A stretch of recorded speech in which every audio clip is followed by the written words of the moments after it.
We are back. It's InfoWars Nightly News, and we're continuing our in-depth analysis of one of the greatest frauds or hoaxes ever perpetrated. The vaccine big pharma industry pushing verifiably dangerous products on the population and attempting to hoax the public that it's the law that you must take these shots, as Rick Perry did 4 years ago in Texas, now becoming a national issue. And of course, we documented the latest hoax where they have people connected to Merck and financed by Bill and Melinda Gates and others openly coming out and wearing their white doctor's coats saying nobody's ever gotten sick from this. In fact, we'll give $10,000 to anybody that can prove that Gardasil has ever damaged anybody. And I went and looked up the numbers a few days ago. It was 18,000 plus adverse reactions from the Gardasil HPV alone. And on top of that, I was talking to Dr. Wakefield. He was saying it's now above 20,000. I can't think of anybody better, sir, to interview than you, because you yourself, and I've seen the documents and the reports, you are also a victim of their hoax. They just keep saying you've been discredited when the opposite has happened. Good to have you here with us. It's great to be here, Alex. Thank you very much.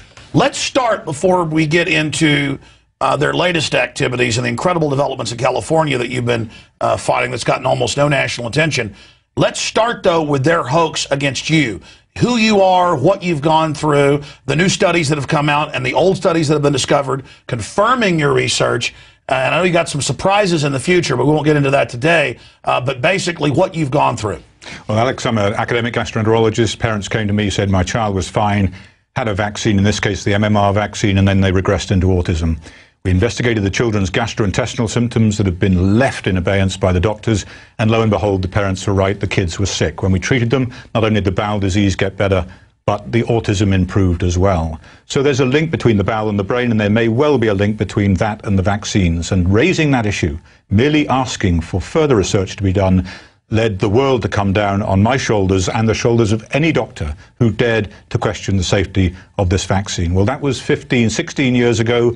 We're still in the game. There is undoubtedly a connection between these vaccines in some way and neurodevelopmental regression into diseases such as autism, and that is not going to go away. We're going to resolve that issue, and we're going to resolve it right here.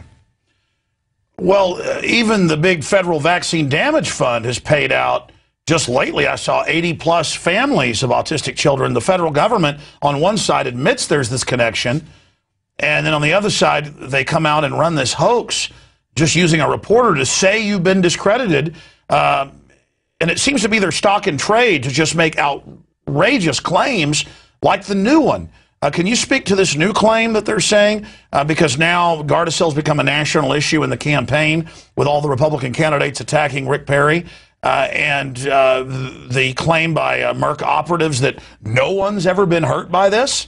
Well, if you look at the adverse events reporting system, and got to remember this is the VAERS system, it's a federal system run by the CDC. It is known to report to accumulate 1 to 10% of adverse reactions, a small minority. And the latest report I saw in there was 22,000 reports of adverse reactions from this vaccine alone, the Gardasil vaccine, or the cervical cancer vaccine.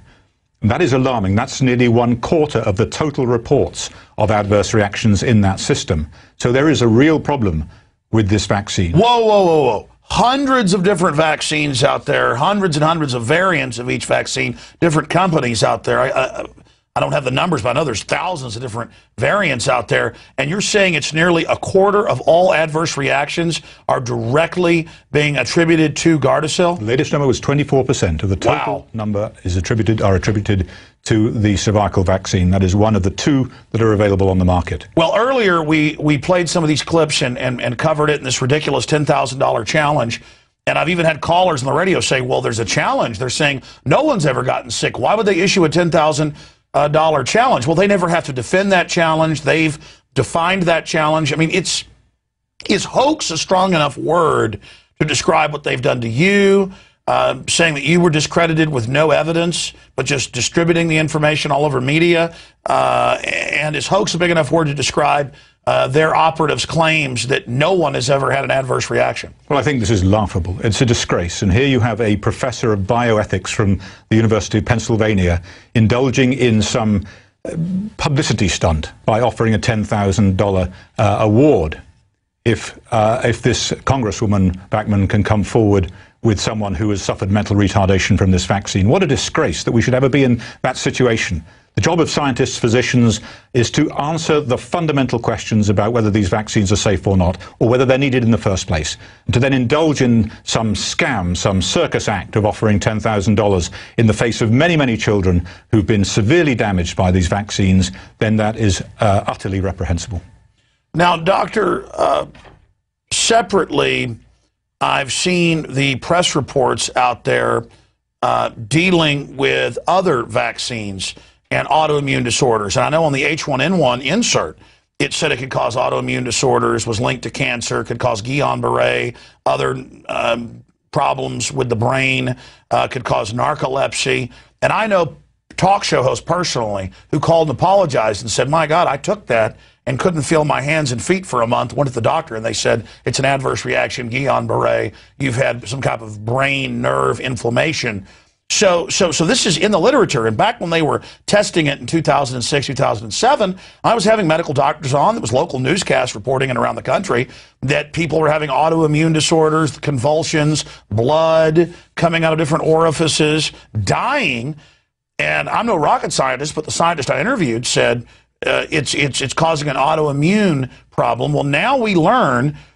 Just last week, I know you were on my radio show with Mike Adams sitting in, and we showed the documents that a vaccine testing company tested 13 different lots and found that they had bound more of the virus RNA or DNA than they normally do, and that it was bound to the adjuvant, and that it would, most scientists said, would then probably trigger autoimmune disorders. How could they have different manufacturers for Merck binding it to that? I mean, that sounds like that's done on purpose, but I know that's a side issue. I'm putting the cart before the horse. What do we know specifically that these vaccines are doing to cause autoimmune problems? Well, we don't, and this is the tragedy. We should, and we do not know. Now, what's happened here is that the proteins of the virus should be in the vaccine to promote the immune response. What they now find, after giving this to millions of people years down the line, that the vaccine actually contains recombinant DNA from the virus, bound, as you say, to the aluminum adjuvant. That is a very dangerous combination. And we know that in certain autoimmune diseases, such as lupus, then you develop antibodies against DNA. And that is part of the disease process. Here we have a situation where the adjuvant that's designed to promote, to boost, to aggravate the immune response is bound to this foreign DNA that they did not know was there in the first place. And that is a potentially very dangerous situation. So to say that the benefits of this vaccine outweigh the risks when you didn't even know this stuff was there in the first place is unacceptable. Well, Doc, we played a clip last week when you came on the show of one of the developers, co-developers with Salk of polio and other vaccines, and they just admitted on CBC and laughed about it. They said, yeah, there's leukemia viruses in a lot of these shots. Yes, there was the SV40 that caused a lot of cancers. That's not even debated, and it's in all the medical literature, but then when we warn people about this, they just laugh at us and say that we're hoaxing. I mean, they're clearly the hoaxers. I know you focused on the gut. I mean, that's what you're a medical doctor of. You look at that, and I know off record you told me some very exciting things that you're going to be releasing in just the next few weeks. But clearly, from my perspective, their hoax against you, their hoax on Gardasil saying it's totally safe, is not working.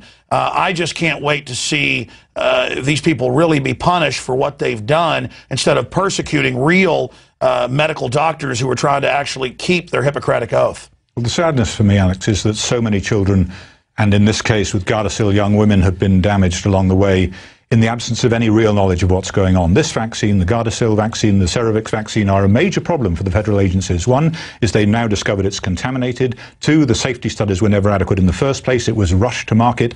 Even the developers of the vaccine, Diane Harper, was particularly concerned about the way in which this was marketed. It was not intended originally for women in first world countries like the States. It is a marketing exercise. And now we have in California this effort to mandate the vaccine for girls, and not only do so, allow girls of 12, 13, 14 go against potentially their parental advice. their parental insight and say they're going to have the vaccine instead. And that is going to destroy the fabric of the family. How can you possibly usurp the rights of the parents to dictate their children's healthcare needs and wishes when, in fact, the state takes over, the pharmaceutical industry take over, and clandestinely, without the parents knowing, in the absence of the parents' permission, or indeed explicitly against the parents' wishes, go ahead and have this vaccine. It's really very, very damaging as a precedent to set. I took off a few days over the weekend, and I was listening on my iPad while I was jogging on vacation to the iPhone app of my radio show, and you were a guest when Mike Adams was sitting in guest hosting, and I heard what you were saying about California, and I believed it because I've looked at your research, and I don't just trust what you're saying, but still, I was taken back by the information on California. As soon as I got back to the hotel, I went directly to the internet and found out it was all over California news. It had not become a national news story yet, and that indeed that the bill was on the desk of the governor, passed, to not get parental consent for the Gardasil shot of young girls in schools. And again, people think that I'm going to know everything. I don't. It's always far worse than I could even imagine. But even I, as much as I know, it was so hard to believe that not only would Perry run this hoax and say, it's the law, you've got to take this shot and then be exposed 4 years ago, but that they would actually get a state to make it the law. And as you pointed out on the radio, this is where they show them a film, they have a PR person, and they go, oh, look, this girl's going to get it first. Isn't she brave? And then they give them iPads and all the rest of this. I actually went and looked it up. They've done that with similar systems. But then I went and looked up the law. I remembered this, but I went and checked the law. And here's the key, and I want you to comment on this. If a 20-year-old man gets a 15-year-old girl to get in their car and he has sex with her, even if she consented, it's statutory rape because she's not at the age to be able to consent. If a killer entices a 5-year-old to get in the car because they have a puppy, it isn't okay because that person doesn't really have free will yet in common law until the age of 18. And so it really is forced inoculation to not tell the parents and then induce them and brainwash them to do it. And then separately, it's such a wild escalation of authoritarian, tyrannical activity.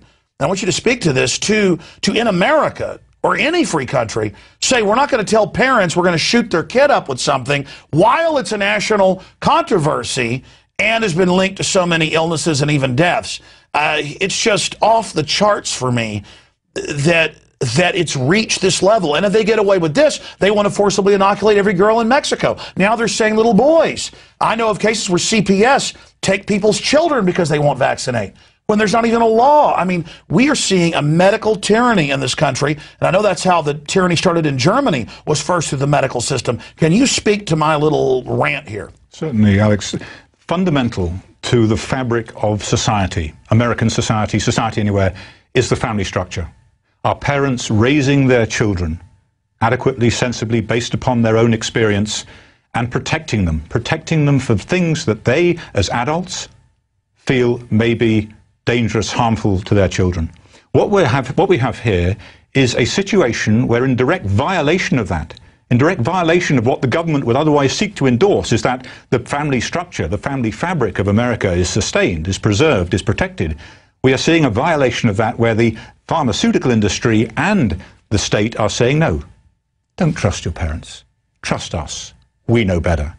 You don't even need to tell them, perhaps.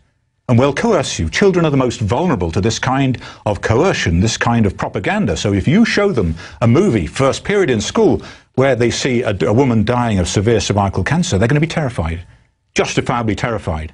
And that's the kind of motivation, I fear, is going to be introduced into this process to coerce these children into getting this vaccine without adequate informed consent, without the children understanding the basis of informed consent, without being told about the adverse reactions, without being told that there have been more than 100 deaths so far reported to the vaccine adverse events reporting system, and all of this contrary, perhaps, to the parents' advice to protect their children.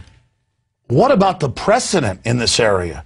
If they can brainwash your children and get them to consent, you've got to get a letter from the parents to take a 5th grader to the zoo or the planetarium. But you don't have to get consent to inject them. We saw this during the H1N1. in Oklahoma and Alabama and other states where they were accidentally shooting up kids they hadn't gotten the consent for. This is part of a just diabolical, I mean, the diabolical nature of Big Pharma. Earlier in the show, we played clips. Even in mainstream news, they admitted that Bayer knew that they were shipping out tens of thousands of ampules of contaminated factor VIII with HIV and hepatitis, the atomic soldiers, the radiating of foster children.